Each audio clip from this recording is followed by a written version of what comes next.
Hello, everybody. My name is Augustus Corbett. I am a pastor and an attorney in the DFW Metroplex. We have all seen and heard, watched the video of the bishop in Brooklyn, New York, who was reportedly robbed of several hundred thousands of dollars of expensive jewelry, both him and his wife, and they were robbed at gunpoint. I'm sure you've seen the video. We're going to play it again, of the three gunmen coming in, looks like young men coming in with guns and putting the guns to the back of the bishop as he's laying down in the pulpit. I don't know about you, but when I see that, that is chilling to me. That is chilling that gunmen, we're living in an era where gunmen will come inside the church brazenly, bodaciously, and rob people, the bishop, while he's in the middle of his sermon. That says to me, we must take security much, much more seriously. Now, I want to play the video. It's quite something to watch. Let's look at it. All right. Now, what you see here is the bishop going down on the floor, and now you see one of the gunmen with the gun in the back of the bishop. And the bishop says at this point, the gunman is ripping jewelry off his neck, both his ecclesiastical necklace and ring and some of his other jewelry that's inside his robe. They got it all, and even got some of his wife's jewelry, according to the bishop. Again, it's chilling when I see this. Now, I want to show you another video, but this is an attempted robbery, and I'm going to come back and make a point on both of these robberies in just a second. Let's look at this other video.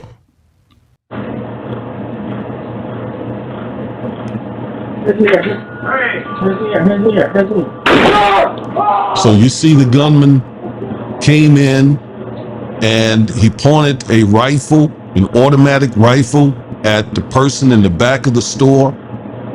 But lo and behold, that person in the back of the store looks to be an elderly gentleman. He also had a rifle, and he let loose on that would-be robber. Clearly, the difference in these two videos is the fact that the convenience store person had a gun himself. That made all the difference in the world. Unlike Bishop Whitehead, who apparently was not armed, nor was anyone in his church armed. In fact, from what he said, or from what I heard, most of the people in his church were women and children.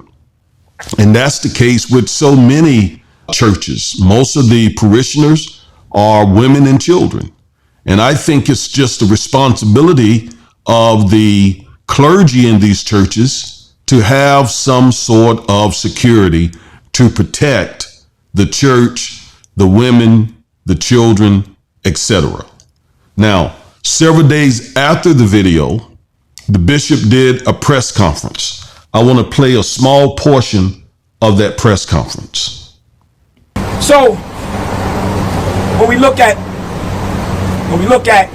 tabloids and you guys say, well, the reason why his church got robbed was because of his lifestyle and because of the clothes he wear and the jewelry he have. Well, I want to take you back to June 17th in 2015. 9 people were killed during a worship service at Emmanuel African Methodist Church in South Carolina. That pastor didn't have chains. That pastor didn't have a nice car. But yet they prayed, P-R-E-Y-E-D. They are praying on our church. What about in 2017, another black church in Texas? 26 church members died and 20 wounded because they walked in our church and did what they wanted to do. This is the first time this ever happened in New York City. The first time ever. So therefore, if we don't protect our houses of worship, they're going to be copycat crimes, just like this. And I want to call on the governor, I want to call on the mayor, I want to call on the Congress, the council, and the assembly. They need to pass a law expeditiously that pastors of houses of worship and anyone under the ecclesiastical staff need to be able to have permits for firearms. If the teachers can have it, we should be able to have it. No matter if we have a record, it should be exempt because we've changed our life. And you said, well, why do you have to carry pistols? And why can't you have security? Well, some churches are too small to afford armed security. So we should be able to bear arms like the Constitution said. So you just heard the bishop basically make an appeal to the governor of the state of New York and other officials there to allow churches, pastors to essentially be armed.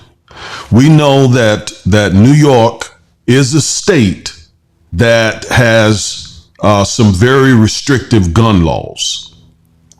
Well, a recent New York case that made its way all the way to the U.S. Supreme Court overruled a lot of New York's gun laws. Yet still many New Yorkers are not able to arm themselves pursuant to the Second Amendment. Now we're going to look at that, briefly look at that case in just a minute, but I want to drive home the point just a little bit more that we live in dangerous times. Not only do we have gunmen who are coming into churches and robbing people, but we also deal with a lot of racial animosity that has over the years resulted in death in black churches as well. So, first of all, the 4 girls who were killed in a Birmingham church comes to mind. And more recently, the 9 victims of the Charleston, South Carolina church, which is the Mother Emanuel AME church. 9 people were killed by a racist gunman. So again, it is very clear that churches need to protect themselves, and African American churches especially, because not only are we dealing with gangbangers and mentally ill people, etc., who are coming in, robbing churches, but also racists. Now, again, New York has some of the strictest gun control laws in the nation. I want to take you to a short presentation that I prepared to show you where churches tend to stand when it comes to these shootings and armed security.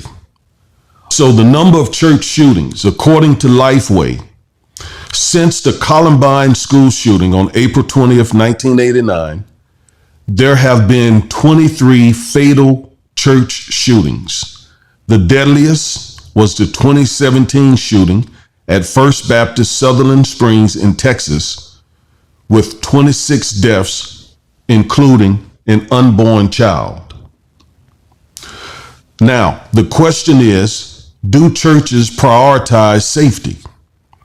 Well, according to Carl Chin, a church security expert, he says most churches spend more time and money training their choir than they do investing in the safety of their staff and guests.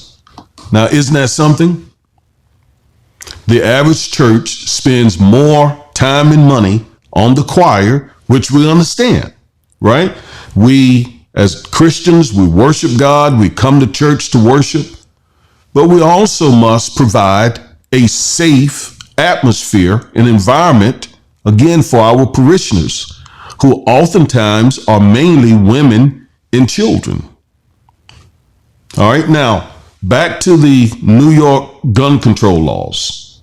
Let's once again look at a a case that went in front of the U.S. Supreme Court, and the court held, pursuant to the Second and Fourth Amendments, New York law cannot require its law-abiding citizens to demonstrate a special need for self-defense before issuing a public carry license.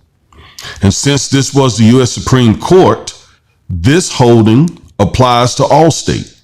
So no state can prevent law-abiding citizens from publicly carrying handguns because they have not demonstrated a special need for self-defense. That is New York State Rifle and Pistol Association versus Brewing. This case was recently handed down, and the holding is very clear that pursuant to the Second Amendment, people, U.S. citizens, have the right to bear arms for self-defense. Now, we're talking about law-abiding citizens. And of course, both state and federal law prohibit certain people from possessing or carrying firearms. Now, from what I understand, Bishop Whitehead was convicted of a felony, and he said that he was convicted unjustly. But at this moment, because he is a convicted felon, he could not possess a firearm in the first place. Nevertheless, the point is, people have a constitutional right to bear arms, provided they meet the qualifications. And the court has made that clear on several occasions in the last several decades. There was the Heller case, which ruled pretty much the same way, but New York State didn't get the point, and so someone else brought a lawsuit, and the court made it very clear in this most recent case that law-abiding citizens have the right to bear arms for self-defense. So I wanted to show you those two robberies. One was an attempted robbery because someone was armed, versus the Brooklyn robbery where there were no armed security personnel. That made all the difference in the world. Am I giving you legal advice to go and get a handgun or get a long gun or get any kind of gun and take it to church with you next Sunday? Or am I advising churches to hire armed security or to designate volunteers in their church and arm them? No, I'm not offering any legal advice whatsoever. The law is different in each state. I don't practice law, but in the state of Texas. This is the only state that I practice law in where this subject is concerned. So, no, I'm not advising anyone to do that. I'm simply saying that African American churches must take security much more seriously. And these states that have these heavy gun control laws, you need to get in alignment with the U.S. Supreme Court, which has said several times in the last couple of decades that law-abiding American citizens have the right to bear arms for self-defense. That's what I'm saying, and that's the point of this video. And I thank you for tuning in and watching this video. Please share it. Please like, subscribe, and comment. Thank you.